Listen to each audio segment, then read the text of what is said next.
Hi, I'm Mark Darren, designer on Tales of Monkey Island, and you're listening to the audio commentary for episode 5, Rise of the Pirate God.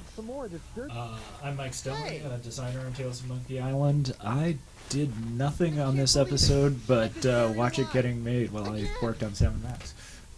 Hey, this is Ryan Jones. I'm the concept artist here, and I drew a lot of stuff for this one. Nice.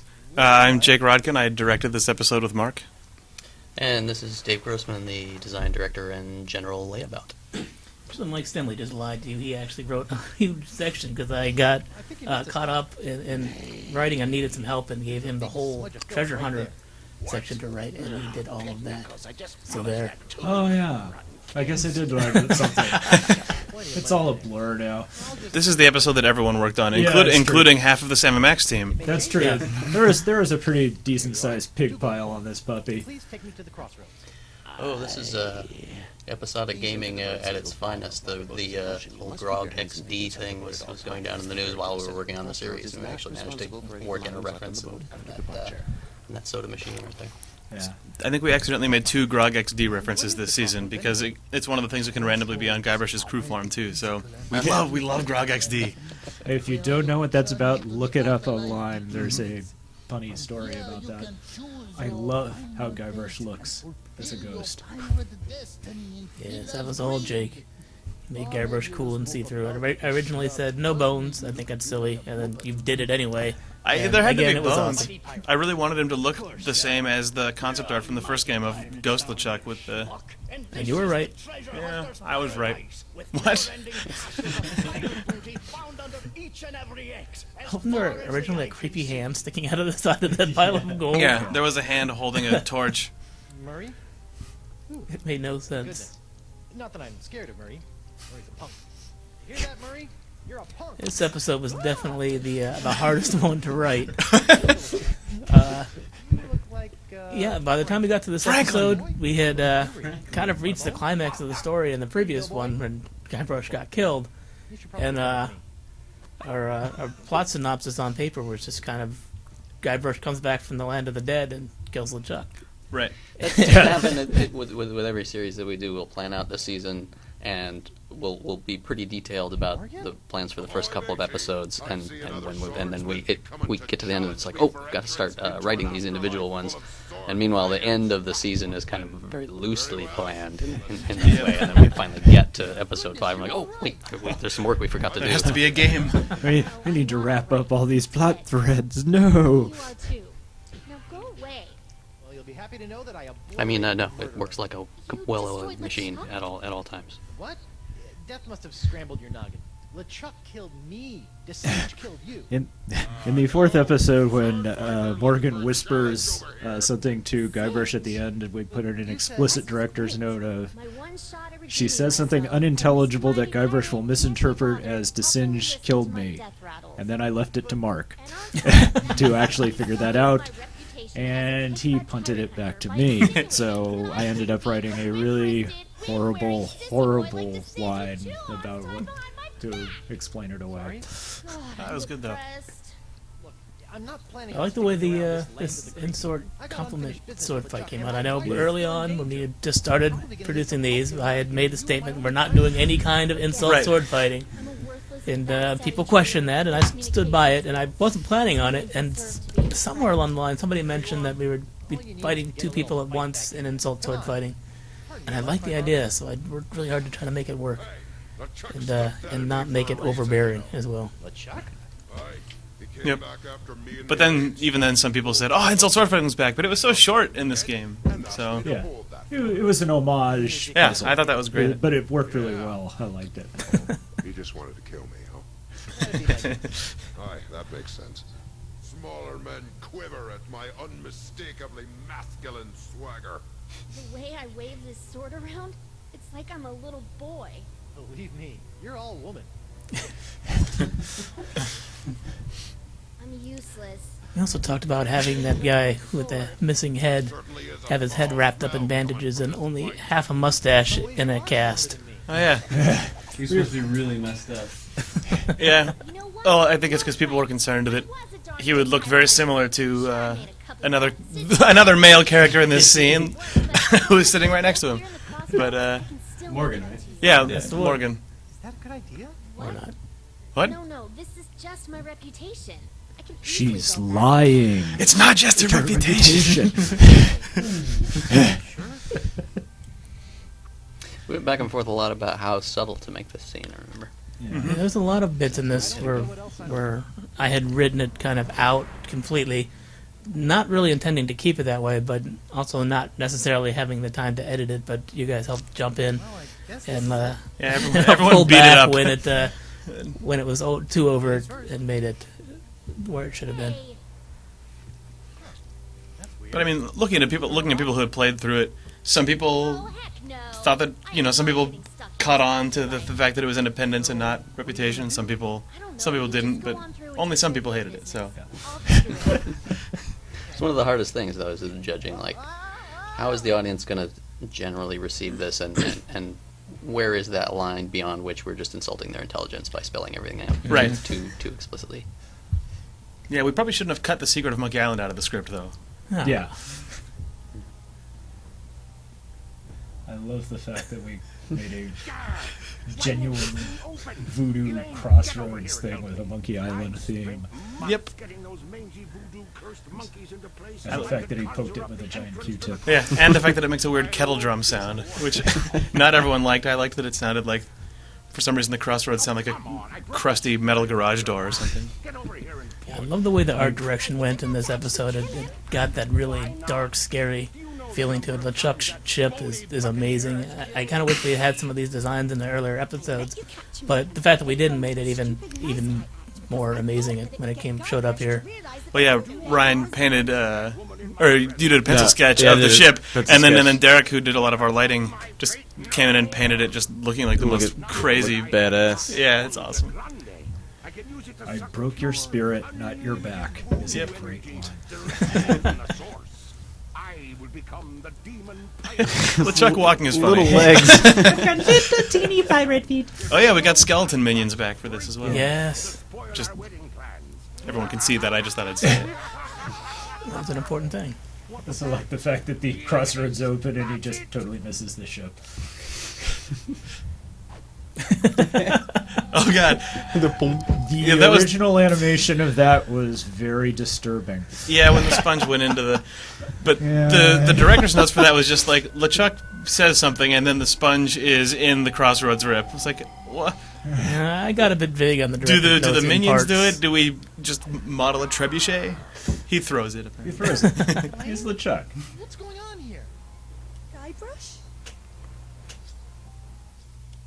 This weapon that was designed to destroy me will And many times I wrote in the director's note, a giant battle ensues with cannonballs flying and skeletons running around everywhere.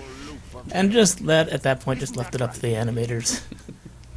We got a fair amount of stuff in though. Yeah, I was think- really surprised. And we shall slay her together. Make me your demon bride. What? my demon bride. Kinda What was that big voodoo skull head from? That big voodoo skull head was on over the top of LeChuck's throne in his fortress in 2, and it's also Right. over the door of the captain's quarters in 3. So for some reason he likes that big old voodoo skull. And then Elaine becomes scary goth chick Elaine. Which the internet seems to be really fond of. Bunny. Don't say that. I know we had to fight to get that dress on her as well because we were it was- pressing the budget at every corner on this episode. It's like, what do you want? Well, we want LeChuck to throw Guybrush around the ship. We want 6 skeleton guys who can get a sword fight. Also, Elaine has to wear a dress, which is really hard to do, and we need a dog, which we've never had before. So, Lady Boo? Let's not be hasty.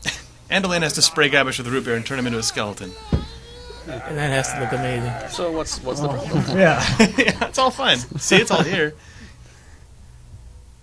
It's all totally worth it. How'd my body get back here? Oh, in the Night of the Living Dead Guybrush? Like, who decided to texture him that way? Like zombie Guybrush? Well, we knew we wanted him to be textured like something. But you mean like the super like dried out crusty Yeah, skin? because he looks like Night of the Dawn of the Dead, the original, like the that zombies was, from that. It was probably Jason who did the. Yeah, that I love it. Yeah, it's good. And then he's got his zombie walk. Yeah. It's either Jason or Derek. I know Derek put a lot of work into the texture of this as well. Yeah. Rotting body again. I can touch anything I want. So get ready to be touched. Touched. To death. Pointy We went back and forth on how zombie-like that walk was going to be and how... that sting. Yeah, it just looked weird for a while because it was too good. Yeah, it made you walk very slow. This sword now has enough demonic And there was a lot of walking to do in this episode. There was, it's one of those ones where they're just at the end of the day there was accidentally maybe too much, but There was. It didn't seem like didn't that seem like much it on at the time. paper. Yeah. I had it all mapped out, and I could just point at things, but I forgot that he had to walk there. Lesson learned. it's a good creepy It's walk. just creepy. Oh, but the best thing is about the show. Sweetie, stop. It's me. Wait for it. Oh,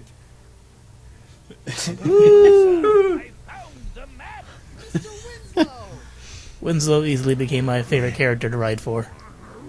I have a wedding And ceremony. that the audience was, liked uh, him too. People in the forums kept for more Winslow, so like his original part was meant to be smaller. Yeah, but, well, yeah, he wasn't in 4, but then it was like, if he's in 5, he's got a... Oh no, it was originally Elaine who showed up on the ship, Yeah. Yeah. and she'd learned about this stuff from the Mer Leader. Yeah. Yeah. But then we And then it was got like- laden in all of the... Make Demon Elaine Bright. evil and leave her on the ship, and then Winslow for some reason just knows. Winslow's gets to have his Han Solo moment. It's Yeah. good. And much better to have Elaine be kind of more central to this. Yeah. Yeah, definitely. It got Also- too convoluted having her be on the ship and then escape and then show up again. Yeah. When you were smaller. Sean Vanneman kept wanting Winslow to die in that scene as well. He wanted Winslow to pass on the information and then just take a bullet. And then, well, the idea was that he'd then sort of end up like the old man in Treasure of the Sierra Madre and sort of be with the Mer people as they nurse him back to health. There is nowhere you can go where I cannot find you. And Winslow got, I One think, more chest to open up with your hook. just one more. Yeah, Winslow got his personality in episode 2, Who's- thanks to by the Dave way- Grossman prodding beyond that. I had a bunch of lines or some of the scenes were kind of static, and there wasn't a lot of jokes going on. And he's saying, "Pump it up, make it funny, make it funny." You just kept telling me to make it funny. What scene was that I was telling you? Bugged me. That was when Guybrush first got off the ship and was going into the town, and Winslow's just like, "Don't forget to get your mask fixed." You said, "That's not funny. Make it funny." See, that's what the design director gets to do. And I'm not actually responsible for making it funny. I just Whose you idea was put some the funny in there. talking dead Increase the funny. seagull? That's, I think Sean and I might have, I don't know. or you, I don't know. The It came up voodoo in lady the in the clearing design. was just, that was an extra thing that just, Guybrush, help! The voodoo Eh. lady. She brought me back. Voodoo lady? At some point, we had talked about the voodoo lady speaking through an animal. I think it was the crabs first. the crabs were first right, and then we added the forest clearing just to have one more location and to give Guybrush some time to talk with the voodoo lady before the story was over. Oh, this is Nick Herman's cutscene, and you can tell because of the shots of 400,000 things flying through the air and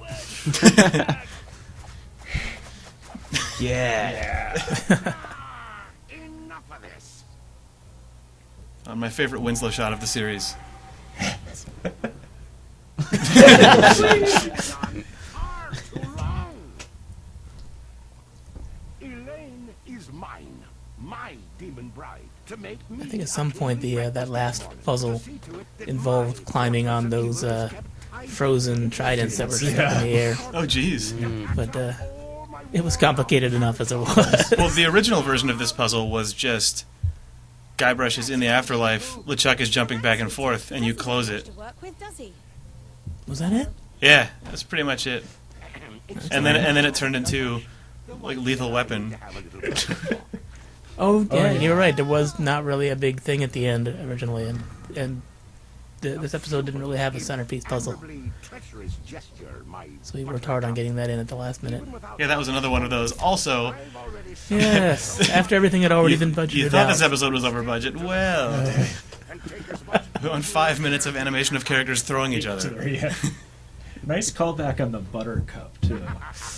That's good. You can temporarily destroy my body, Elaine, but you cannot damage my spirit. I almost threw in one more unholy this, but it was weak. But then, well, Mike got the last good unholy this. No, and he had the four. best one, so the one after this was lame, so it went away. Get that sword. Look, we can kill LeChuck, but we have to find a way to take him on in both the Where did she physical get that and sword? spiritual plane at the same time. Dun dun dun. She got it there in the crossroads somewhere. I know where she got the Get it sword. where- Oh, I thought you were actually telling me. I'll be back for you, lass. We did a lot of rewriting on the fly in this episode, which made ended up that we had a lot of extra dialogue that never got in here, which could almost make an entire other episode out There's of. the secret additional Monkey 105. Yeah. It won't make any sense, which is why it's not in here. To be fair, But there's a lot of it. Can we just put it on the DVD? Where is it? I think we should. Oh yeah, we got to do the thing with every character just sitting in bleachers doing a table read of all the cut dialogue.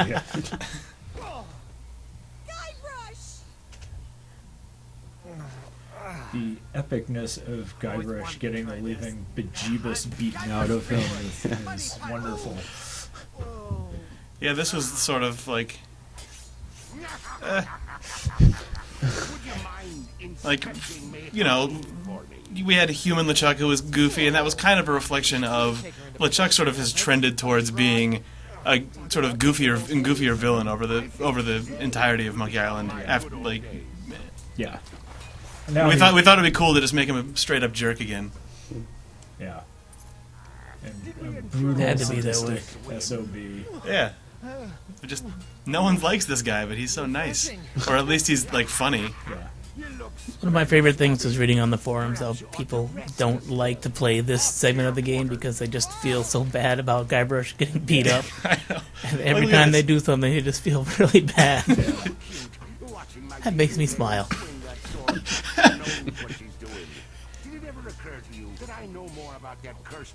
So LeChuck got his horns back, but didn't get the tusks.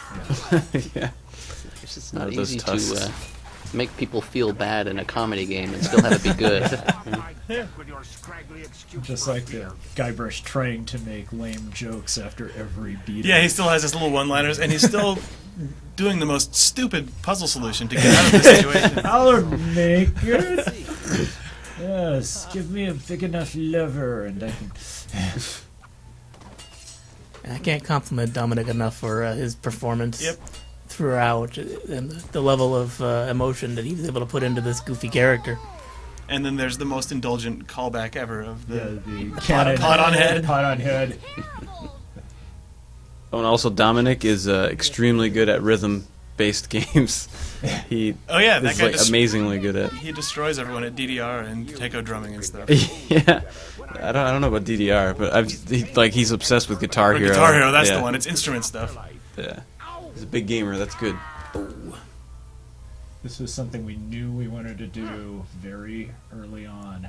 From, I think came up in the Ron Gilbert discussions. The whole, I initially started with an idea from the Perfect Storm of him just floating out in the ocean by himself at the end of the game, having won but being all alone and drowning. And we kind of went from there to this point where he sacrifices his last shred of life. And the idea about the ring being kind of the final thing in the game, the final puzzle bit that you had to do, is also one of the ideas that came out of those sessions with Ron Gilbert. Is it over? And that pun will not localize. Darn. Thought we learned that lesson 20 years ago. Oh, well. Yeah, when you use a monkey wrench on the center of the crossroads. Exactly. Anchor, direction, sacrifice. A lot of people were actually really affected by In a ring at the end of this, which I thought was cool. I read a lot of comments from people who, waking up in the middle, it worked really well. It was good. Yeah. I don't know. I liked that. The end. Wow, what a rush! And I noticed there was a lot of people commenting that they thought it would have been interesting if it had just ended before this part where he just Yeah. is Yeah. stuck in the afterlife. He's beaten LeChuck, but he's all alone. Man, that would have been a depressing ending, though. That'd have been the artsy fartsy indie ending. I think it would have been a cool ending, but I also think that you can't quite end it like that. So A lot of people I wonder. definitely see the merit in it. A lot of people wonder how he got his hand back as well. They sure do. Well, you know, when you come back from from the afterlife, you come back whole. Yes, Or he's something. basically When Guybrush. it's a He's, pure he's resurrection. Guybrush the White now. Yep. It's this is an entirely new body. We were talking about that. We pushed the limit too far, but it was like we talked about very briefly of him coming back wearing the Monkey Island 1 clothes and without his goatee. Yeah. There's actually lots and lots of discussion about the hand and when it was attached and when it wasn't attached and how it was going to get stuck back on and whether or not you should have it when you come back from the. Should we talk about how we dropped the ball on the hand? No, about we kind of decided somewhere in the middle that because we knew we had to get a hand back on him, we knew we couldn't leave him without a hand, but we also were kind of wanted there to be an act. After a couple episodes in, we decided, wouldn't it be really funny if the severed hand was still around? Yeah, I still. Whoa, the credits are over, so I can't talk about it. Well, you'll never know. Oh, it's And the we haven't end. gotten to the. Oh, that part. Yeah. That is the end. I'll talk really quickly about it. Just in Monkey Island 2, if you have a ghost, a body, and a living piece of them, those are the three ingredients to bring someone back from the dead. Yeah. And we have Guybrush's ghost, Guybrush's body, and his living hand. Right. And we have There Spirit was Gum as that. well. So, so it goes. I know we wanted at some point we talked about him putting his hand back on using some kind of weird merfolk glue. Yeah. That line is still in as well. That and the reefs both stayed Yeah, in. there's still. Yeah, it's interesting. There are setups in there for things that got cut from the series. Can we still see the hand here? His She severed has the hand hand. still exists. She also has DeSinge's pox distilling machine, but I don't know if you can see it. What does it all mean? Now go. There is much work to be done before the tides of destiny shift again. You ain't kidding. Ooh. Is that it? Thanks for listening. Yeah. Yay.